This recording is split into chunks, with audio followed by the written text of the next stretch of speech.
Hello, everybody, and welcome to nope, that's too weird. Hello, everybody, and welcome to another tier list video here on the channel. I'm being so weird. Pips wants out of the office. Today we're going to be going over science fiction universes and ranking them from best to worst. Warning you now, for those of you who easily get triggered and feel the need to do that all caps rage in the comments, I have some controversial opinions on this one. Stop making noise, headrest. I have some controversial opinions on this one, so I'm going to be giving them to you presently. First up, we have the Alien universe. For those of you who don't know, the Alien universe started with the iconic film Alien, and it kind of has this very corporate, sterile vibe, while also giving this like industrial, gritty undertone for the lower working class. It's brutal, it's got horror throughout, and in later entries, more philosophical things. There are canonical books and movies, and I like a lot of them. They also get schlocky as hell. I'm not counting Alien vs. Predator because ew. And I'm going to go ahead and put this in a solid B, just because I really enjoy how it presents many of the like visual aesthetics. They have a very striking look to them, and the Alien universe stands out while kind of embracing these 80s visions of the future and not pulling away from them even in the most recent Alien entries in some ways, though they have pulled back in others. Next up, we have Halo. This is one I wrote off at first, but after replaying a lot of the games recently, because the Halo Master Chief Collection came out on PC, and getting some of the books told about to me from a friend, as well as actually starting to read one of them, I've come to appreciate this a lot more. The Halo sci-fi universe is tremendous in scope and executes many of the ideas extremely well. I will say it's not very original. There's not really anything brand new brought to sci-fi by Halo, but it does what's tried and true really well and mixes certain things I personally haven't seen mixed before, as well as just having a very clear aesthetic as well. That's something I really appreciate. You'll see in sci-fi universes I like. If you can give me a vibe for the future with great effort, I'm going to reward you for it. So Halo, I'm actually going to bring above Alien because of how huge it is and how well a lot of those different ideas and organizations are realized. I'm going to go ahead and put it in A. And I would not have said this a couple years ago. Until I recently really got into it again, I would have probably put it as low as C, but I would have been wrong, in my opinion. Now, my new opinion. Next up, I forgot to put Blade Runner in here. I just realized that. Blade Runner would be A tier as well. I'm not going to see that on the list because I forgot it, but here, Photoshop, kaplow. That's where it'd be. Battlestar Galactica. I have not seen the original show. That's not what anyone talks about when they mention Battlestar Galactica now. They mean the new show. And for me, this one is going to be C tier. I know some people are going to be outraged by this. It's a heavy philosophical-based universe with a lot of just like combating back and forth between these artificial intelligences we made that are now hunting us and the humanity, survival, our place, our rights.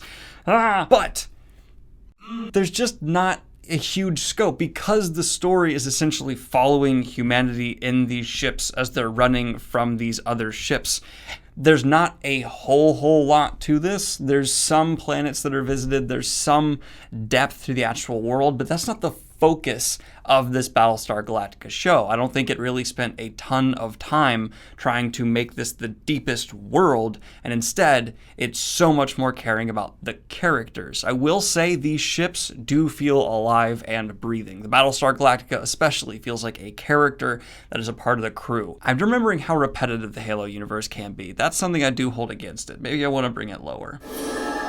No, I'll leave it there for now. This will probably be a list that changes as we go through, as I kind of contextualize things more. I kind of think things through as I go through this video. Nothing's planned here. The Expanse.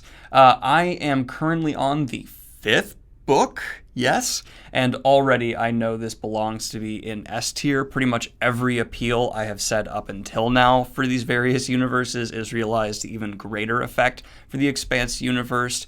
This actually feels like a possible next step for us. It's almost like unnerving reading this universe. I'm specifically talking about the ones that are not even like the super sci-fi speculating for the future, but just like the political issues, the undertones. In terms of everyone mentioned so far, the Expanse to me feels like the most probable. It feels like the most I can be immersed in it, and it just feels like the perfect setting for this story to take place in. I know that sounds like a weird thing to say, but it's also important for a vision and a narrative to match, and they absolutely do here. The Foundation universe. This one is going to be another S tier for me. I'm going to put it above Expanse. A lot of people hear the Foundation universe and they just think the original Foundation trilogy, but that actually is not the entire universe. There are many other Asimov works that take place within this universe, like, look, that one does, iRobot. And it really set the standard and the bar for how to set a galactic scale universe, and in a way that I don't think has been met since it's obviously an S tier. And I'll maintain to this day, of any sci-fi universe, this one does feel the most galaxy spanning, like literally and metaphorically. This one feels the most tremendous to me. Star Wars, D tier. Listen, I know there are die-hard Star Wars fans who are going to come at me big time for this. Let me clear. Actually, okay, I will give you one thing. I'm going to put it in C. I'll put it low C. Listen, though. The Star Wars universe has so many problems. I'm not talking about the story problems. I am talking about the universe problems. One, there's tons of stuff that's not canon now, and if you can include a lot of that, it'd probably bring it higher, but I am going off of what is canonical for these universes. Why I didn't count everything for Alien. I'm going for what's canonical here, and because of that, we now have 9 movies, a couple of books, and a lot of unanswered questions. There are some logical inconsistencies here, some holes, some extraordinary conveniences, just things that you have to kind of just say, like, the Force, that's why it's happening again and again and again. And in terms of sci-fi universes, that's not something that's really compelling me here. And it's so trying to tell you, like, oh, we're the biggest thing ever, we're so deep, we're so rich, when in reality there's like 4 factions within the Star Wars universe that have like any depth, and you're never really sure like how big their scaling is, how much power they really have, where they came from, sometimes even their motivation. They've had so many opportunities to expand this universe in so many interesting ways, and they have just failed to do so dramatically since Disney took over. I would have loved to see the solo Star Wars movie really show the underground in its depth, but instead we just get like names thrown at us, and again, there's no scale. There's no scale to anything. We don't know how big anything is. It's just sometimes whole planets are blowing up. Other times it's like, oh, we're in hot pursuit with one ship to one ship, because this, I just don't like it. What is there, like 50 members of the Resistance at the end of The Last Jedi? Or is there like 500? I don't know. If there's only 50 people in this group, how is it still relevant? Doctor Who. I was a Doctor Who fan for a solid minute. I watched up through Matt Smith and then quit. And I have a lot of appreciation for the Doctor Who universe. It knows what it is, and it does it extremely well.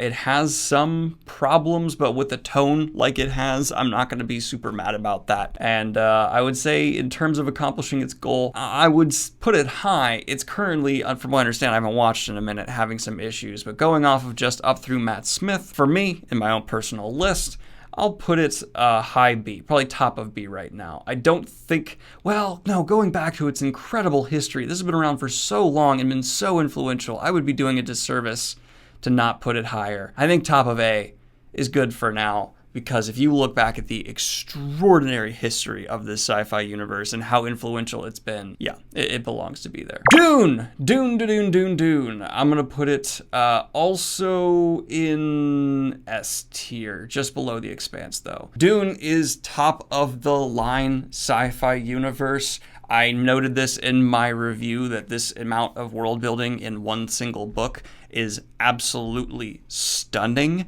And then the fact that I haven't even gotten into the sequels, which apparently do a very good job of continuing to build on and expanding this universe. It's jaw-dropping how much can be accomplished in one book. And it really puts into perspective, like, oh, these other authors who did like 10 books to build their world, and Frank Herbert did as good a job in just these pages. There's a reason it's one of the best-selling sci-fi books of all time to this day.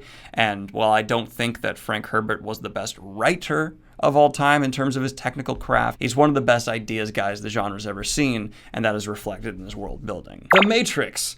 Speaking of influence, my God, not the deepest, but man, was this different when it came out and hugely influential on Hollywood for a long, long time. The only reason I'm not going to put it higher though is I just don't love the world of The Matrix that much. This is going to sound like a shallow reason to not put it high, but in terms of the aesthetics, which I said already are important to me, man, the cool of The Matrix is not that cool anymore. Going back and watching The Matrix now and seeing all the leather and stuff, it's like that. To me, it looks like you're ready to go get a paddling in a BDSM dungeon. Like that's the vibe I get. Okay.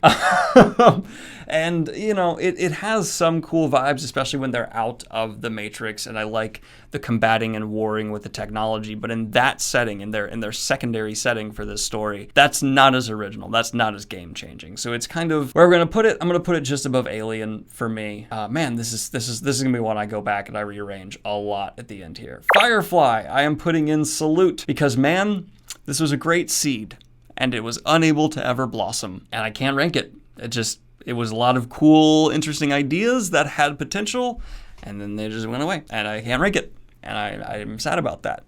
Mad Max, in terms of dystopian sci-fi, one of the best known ever. The world is dark, it is dingy. There was just so many Mad Max wannabes, and still to this day, there's stuff that is trying to capture a similar dystopian vibe and has not done as well. The Mad Max world is stupendous, in my opinion.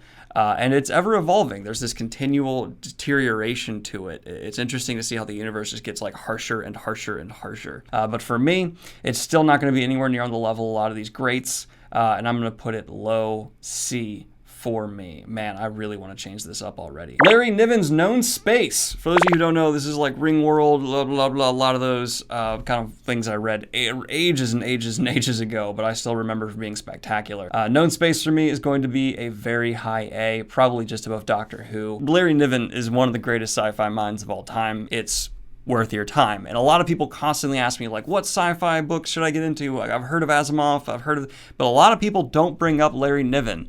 That's a shame. Read Larry Niven. He's great. Star Trek. Star Trek. I just made many Star Trek fans clinch. This is going to be another S tier for me. Star Trek is probably my favorite sci-fi universe of all time, but then they did what they did to it recently, and I don't know how to feel. I'm not going to consider Picard or Discovery because I'm just confused by them. And just going up to the series I know and love, Enterprise, Deep Space Nine, Next Generation, Original, blah, blah, blah. Voyager's actually, I like Voyager quite a bit. I'm gonna leave it second top of S and just kind of tell everyone, hey, if you haven't gone through and watched TNG, do it. Season 1's a bit rough, but you're fine after that. Terminator Universe, I think this is absolutely a D.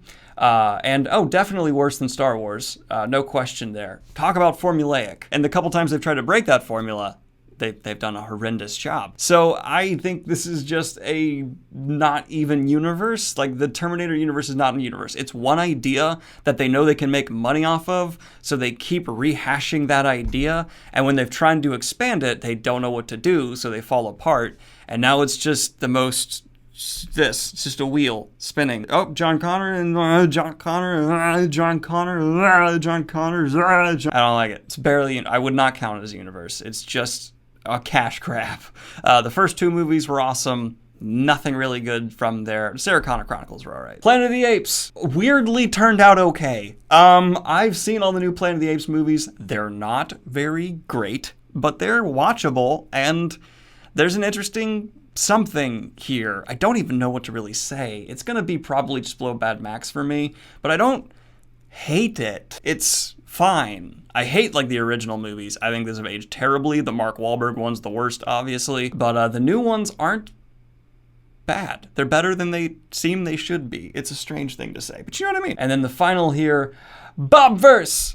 Oh, my darling. I love the Bobverse series. It's so much fun. It's one of my favorite ideas in sci-fi. Put your brain in a computer, shoot you into space. You can now reduplicate yourself and explore endlessly. What do you do? Love that. And I think it's doing what it wants to do as pretty much as well as it can. So I'm going to put that middle of B. And now we need to go through this and reorganize it, because there is going to be some changes. I'm going to put Known Space in S. This is going to be probably the most crowded S tier I've ever had, but all of these earn it. These are all phenomenal phenomenal sci-fi universes that are just, they don't have any issues with their worlds. Any issues they have are with narrative things going on within those worlds. A tier, I'm actually, based off of just the aesthetics, do I want to bring Alien up? Because God, I love the aesthetics of this universe. I kind of do. Yeah, I'm going to do that. I think that's what I will do. Matrix, because of the sequels, largely starts having a lot of problems with its universe, so I'm going to leave that in B.